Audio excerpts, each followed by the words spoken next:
You might have all this romance stuff a little confused, or you might see it way different than what it really is. Yes, romance comes from one person being romantic with another, with you being romantic with somebody else being romantic with you.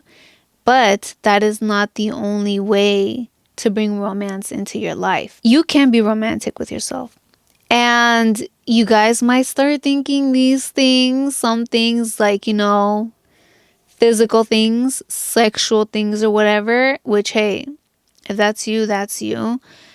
But it's way beyond physical things. It's way more than just buying you gifts, buying you flowers, then telling you that they love you. It's way, way more than that.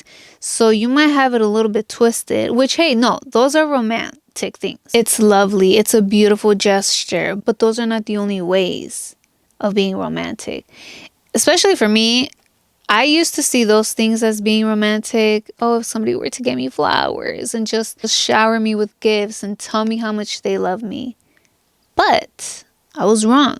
I mean, those still are romantic things, but those are just things I don't really care about. I see way beyond that, and I see love and romance on a deeper level. When I started connecting with myself, I learned a lot about me, about my likes, about my beliefs. I was really communicating with myself. I started asking myself things, what I truly liked. I let go of all beliefs that weren't mine, especially. You grow up in a family and they tell you that it's this way, that way, that you need to do this. You need to let go of beliefs that aren't yours. You grow up with beliefs that are your own, but you grow up with a lot of beliefs that aren't truly yours, that were put into you, that you were molded into. You were molded by your family, by the school system, by society. But it's important to let go of all beliefs that aren't yours and ask yourself what you truly believe in. What do you like?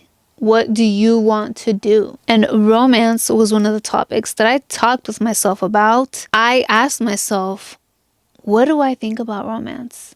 And I used to think it was just about gifts, telling me that they love me, flowers, all those little things you see in fucking movies that you read about, whatever. But surprisingly, I saw it differently. These things. When you look deep down, you unlayer yourself and you keep learning and learning through each layer. I said romance for me is understanding. It's loving me. It's taking care of me. It's being happy. It's all about the little things. I saw it so differently than how I used to because of the way I started loving myself, the way I started taking care of myself, and the way I started understanding myself. It was just everything that I was doing for me. I saw that as being romantic because I was getting to know me. I was understanding me. I was making myself happy. And I was being intimate because those quiet, alone moments are intimate. Just by yourself, it's connecting.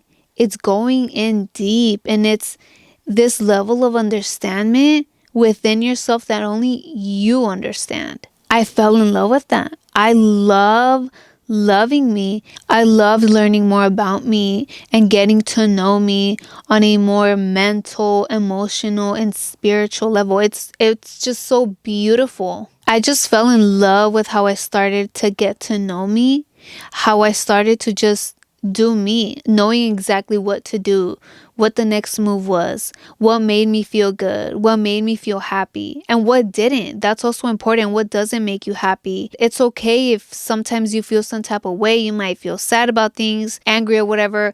I still started to love myself instead of hating myself for those things. Like, oh, I don't like being angry, or I don't like how I didn't do this, or I did this wrong. This didn't come out right.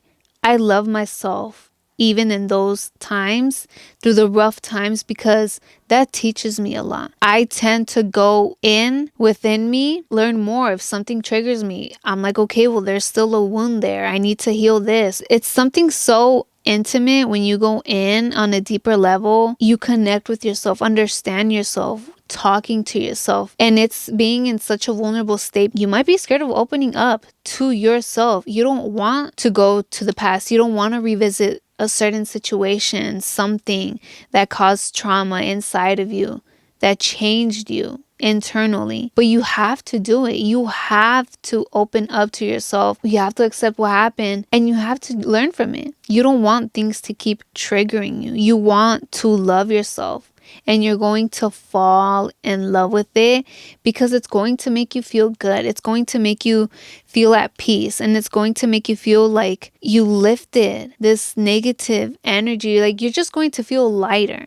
Intimacy for me is on a deeper level than being physical. It's not touching me physically, but touching my soul, touching me spiritually, mentally, really understanding me, because that's what I see romantic in myself. That is so intimate for me because that's when I'm in my most vulnerable state. It's about understanding each other, understanding each other's soul, really connecting on a deeper level. This connecting of energies. And you can only let somebody else understand you on that level when you understand yourself on that level. And when you accept who you are and you're vulnerable, you're just you.